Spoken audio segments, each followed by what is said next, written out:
Hello students, welcome back again in science class. और आज हम पढ़ने वाले हैं हार्मफुल ऑर्गेनिजम्स के बारे में। इससे पहले हमने जो टॉपिक पढ़े थे वो थे यूजफुल माइक्रो ऑर्गेनिजम्स, या जो माइक्रो ऑर्गेनिज्म जो हमारे लिए क्या होते हैं, अच्छे होते हैं वो।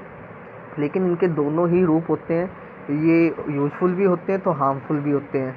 ये हमें कई सारी बीमारियां भी देते हैं। तो आज हम स्टार्ट करने वाले हैं हार्मफुल माइक्रो ऑर्गेनिजम्स को।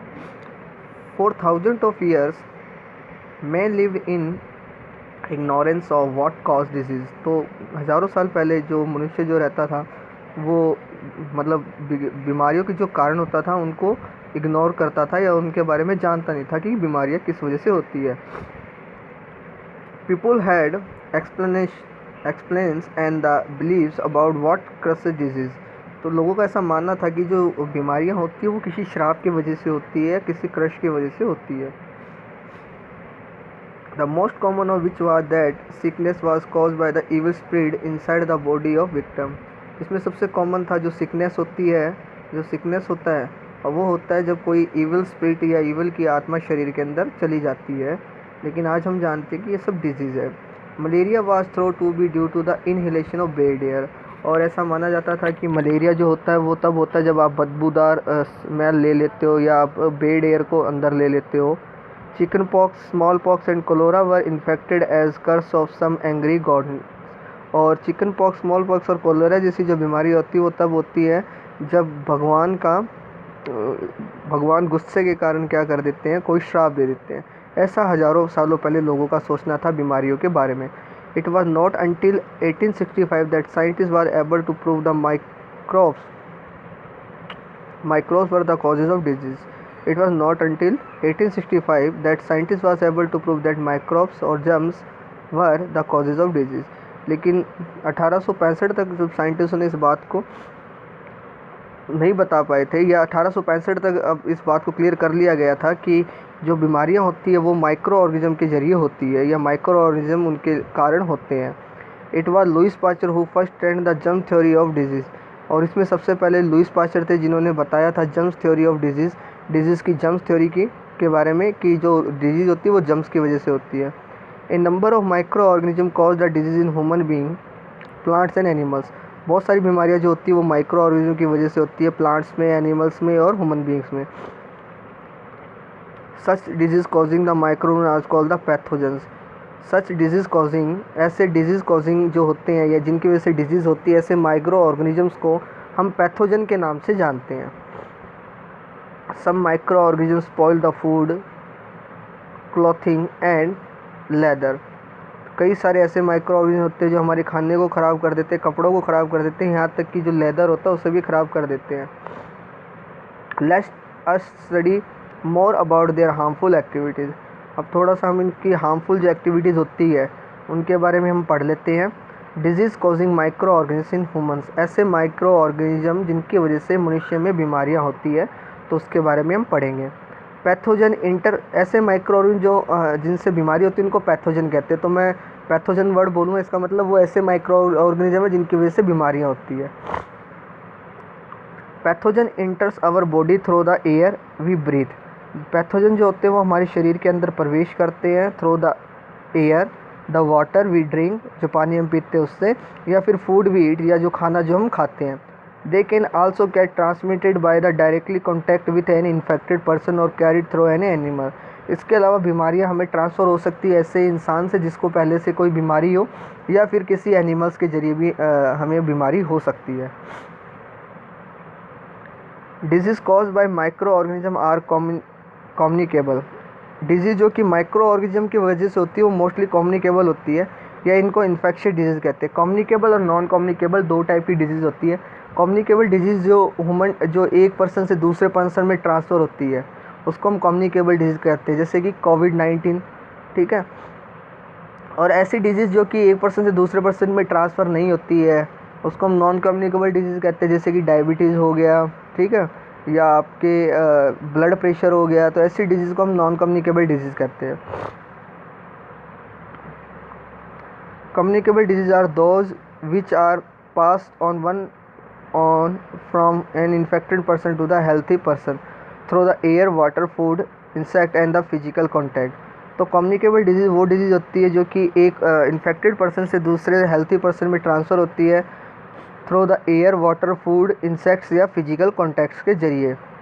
Example of communicable disease the cholera. Example दे रखे हैं यहाँ पर कुछ कम्युनिकेबल डिजीज़ के। Cholera, tuberculosis, common cold, chicken pox, measles, anthrax and the malaria. तो ये कुछ कम्युनिकेबल डिजीज़ के एग्जाम्पल है।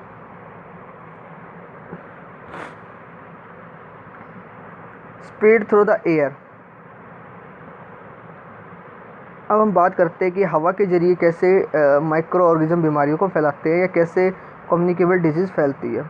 Common cold for example spread through the air. Common cold जिसको हम जुकाम बोलते हैं वो हवा के जरिए क्या होता है, फैलता है। तो इसलिए घर में अगर एक पर्सन को अगर कोल्ड हो जाता है तो काफ़ी सारे लोग जो होते हैं वो इन्फेक्टेड हो जाते हैं कोल्ड से, क्योंकि जो हवा के जरिए इसके जो जम्स होते हैं या पैथोजन होते हैं वो ट्रांसमिट हो जाते हैं। When infected person suffering from the common cold sneeze. तो जब कोई पर्सन एक जुकाम से, कॉमन जुकाम से क्या हो रहा है, सफरिंग कर रहा होता है, तो वो स्नीज करता है, छींकता है। Then 5 droplets of moisture carrying thousand of virus and spread in the air. तो उसमें क्या होता है, जो बहुत सारी पतली पतली मॉइस्चर की जो बूंदें होती है वो हवा में फैल जाती है और उन टाइनी ड्रॉपलेट्स में हज़ारों की संख्या में क्या होते हैं, वायरस होते हैं।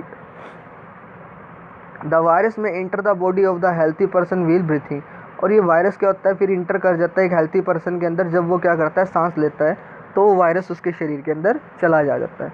तो इस प्रकार जो कॉमन कोल्ड होता है वो क्या होता है, स्प्रेड होता है। ठीक इसी तरीके से आपका जो कोविड होता है वो भी स्प्रेड होता है, इसलिए मास्क लगाना ज़रूरी होता है। Spread through the carries. अब एक तरीका होता है कि मतलब ये डायरेक्टली तो नहीं फैलता, लेकिन क्या होता है कि इसको फैलाने के लिए कोई दूसरी चीज़ काम में आती है, जैसे कि मलेरिया वगैरह होता है। तो उसके बारे में पढ़ लेते हैं। कुछ इंसेक्ट जो होते हैं, some insect and animals are carried of disease carrying the microbes.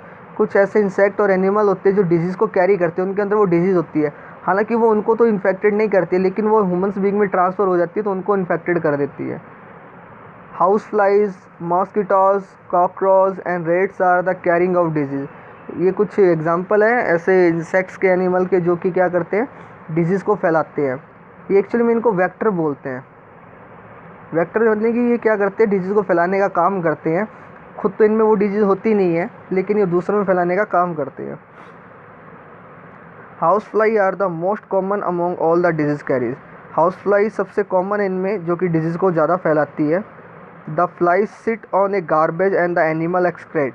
जो मक्खी होती है वो कचरे पर या एनिमल एक्सक्रेट जो होता है उसके ऊपर बैठ जाती है। Pathogen stick to their bodies. और जो पैथोजन जो होते हैं वो उसकी बॉडी के चिपक जाते हैं। When these fly sit on uncovered food they में ट्रांसफर द पैथोजन। और जब ये फ्लाई या ये मक्खी जब क्या करती है, किसी खाने के ऊपर बैठती है, तो वो पैथोजन जो होते हैं वो खाने में ट्रांसफ़र हो जाते हैं। Whoever eat the contaminate food is likely to get sick. और जब कोई उस कंटेमिनेट फूड को खा लेता है तो वो काफ़ी ज़्यादा बीमार फील करता है।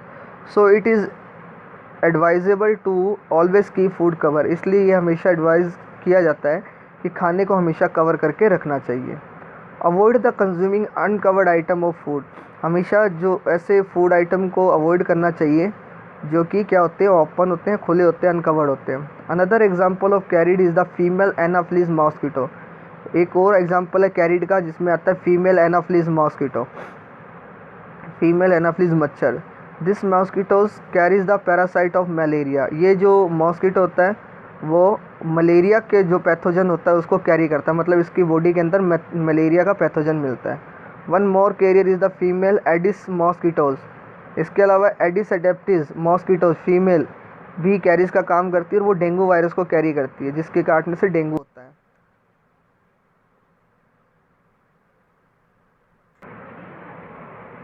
Mosquito breed in water. Mosquito जो होते हैं वो वाटर में ब्रीड करते हैं, अपने बच्चे जो होते हैं वो वाटर में देते हैं। So water must not be allowed to collect anywhere. इसलिए हमें वाटर को कहीं पर अपने आसपास इकट्ठा नहीं होने देना चाहिए, उसको रोकना चाहिए। Keeping the surrounding clean and dry. हमेशा आसपास के एरिया को साफ़ सुथरा रखना चाहिए और सूखा रखना चाहिए। Spraying of kerosene on the surface of water to form a thin film are some precautions to prevent the growth of mosquitoes. इसके अलावा अगर आसपास पानी इकट्ठा हो रहा है तो हमें केरोसिन ऑयल को क्या कर देना चाहिए, थोड़ा सा वाटर बॉडी पे उसे स्प्रेड कर देना चाहिए, जिससे जो मॉस्किटो या जो पैथोजन होते हैं वो ऑक्सीजन नहीं ले पाते, वो मर जाते हैं। तो ये कुछ सम कॉमन प्रिकॉशंस है जो कि आप मॉस्किटो से बचने के लिए यूज कर सकते हो। Some of the common disease cause by the microbes in human, their modes of transmission and general preventive measure are given. तो कुछ ऐसी कॉमन बीमारियां जो माइक्रोब्स की वजह से होती है, उनके मोड्स ऑफ ट्रांसमिशन, वो कैसे ट्रांसफ़र होती है और उससे कैसे बचा जा सकता है, तो ये इस टेबल में दिया हुआ है जो हम पढ़ेंगे, लेकिन ये हम नेक्स्ट वीडियो में पढ़ेंगे। आज के लिए इतना ही है। Okay, thank you.